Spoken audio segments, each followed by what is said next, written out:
right, babies, it's that time again. Oh, yeah. Yesterday I was checking out some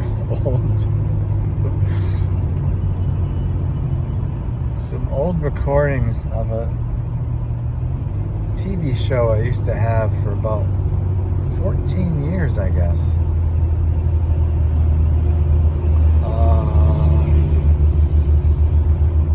Where I would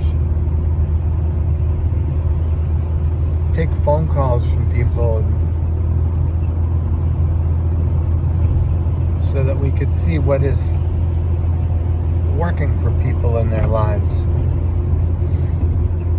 And unfortunately, people didn't call in very frequently.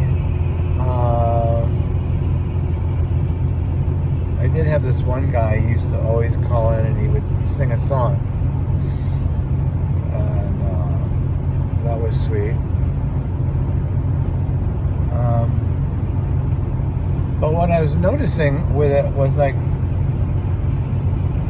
the content of what I was saying is like exactly what I'm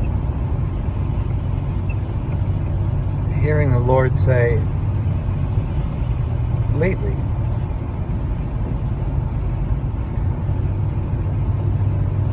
So the thought I had was,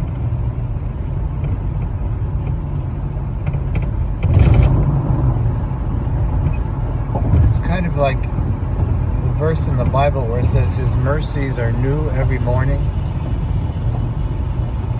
It's like His mercy hasn't changed, but it feels new every time you engage Him in His mercy. So I just thought that was really fascinating that, you know, that's why I've been saying here, we just have to like put ourselves out there. Like just get out there and do it, people. If you don't want to say something, don't say anything, but you always can do something, or you can always take a particular position in your mind that is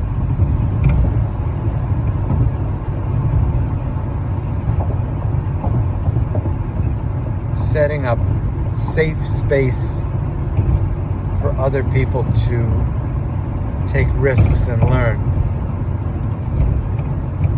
I don't know if you've noticed, but people will often withhold some communications because they're afraid of the criticism they might get, so they just don't say anything. And when you do that, it limits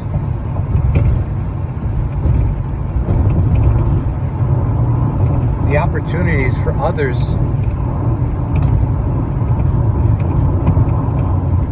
to do what you're afraid to do, because you're sort of creating a space of fear. And so that's what I mean about creating a safe space. Creating a safe space to learn, meaning if you have a question, ask it. If you have a thought, express it.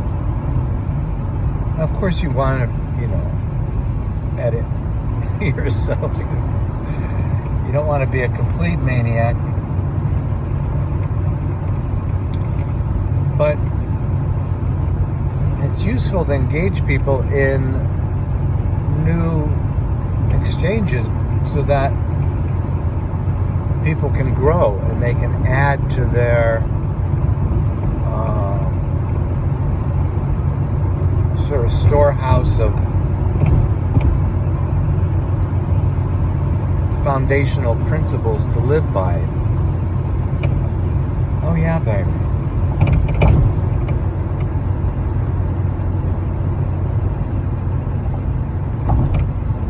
often think that, that's how Jesus communicated with people around him. He wasn't just always, on, so to speak, like always delivering an instructional message. People would be like, hey, doesn't this guy ever shut up? No, he was sensitive to people so that, you can have a normal exchange, and then in the normal exchange,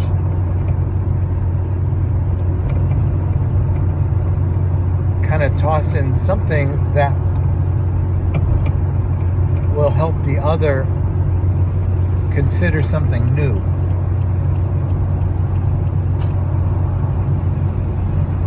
And for me, it's all about the new.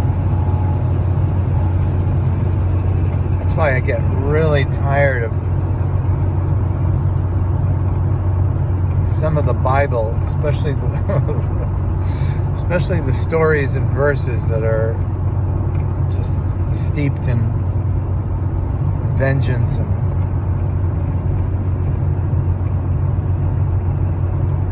exploitation.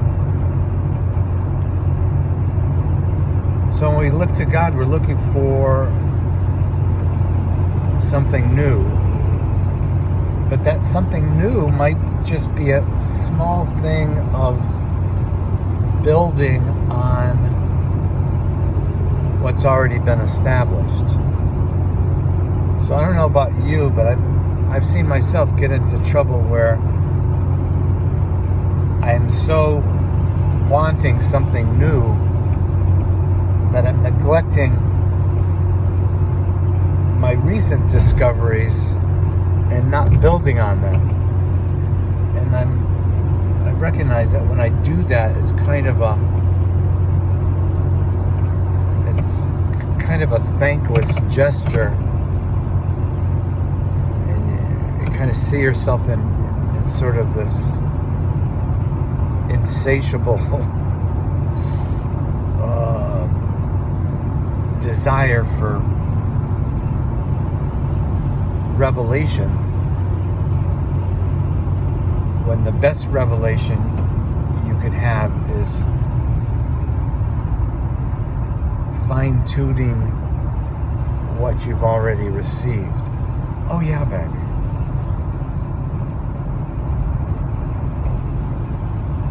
So that's kind of what I mean about, if you were sitting down with Jesus having a meal, I could see, him saying something like that, as opposed to, let me tell you a parable. No, not that one again.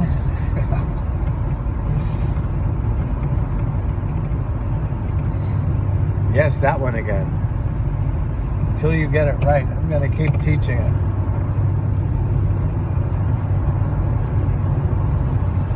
So it was a blessing to see myself 14 years ago teaching similar things, and just like I'm doing now, like sometimes I might not feel like I really want to do it, and other times I'm like really excited to do it. But I think the point is just to do it, to get into the routine and the discipline of opening yourself up and letting God move you forward for the benefit of others. Oh yeah, baby.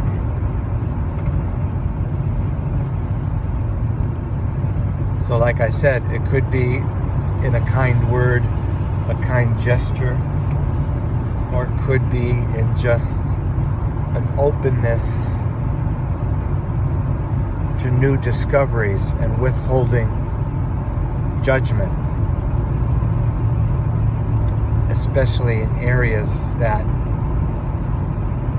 you might not be fully familiar with, so that it gives others the sense that it's a safe place to explore, to play in the field of mind and spirit. Oh yeah, baby.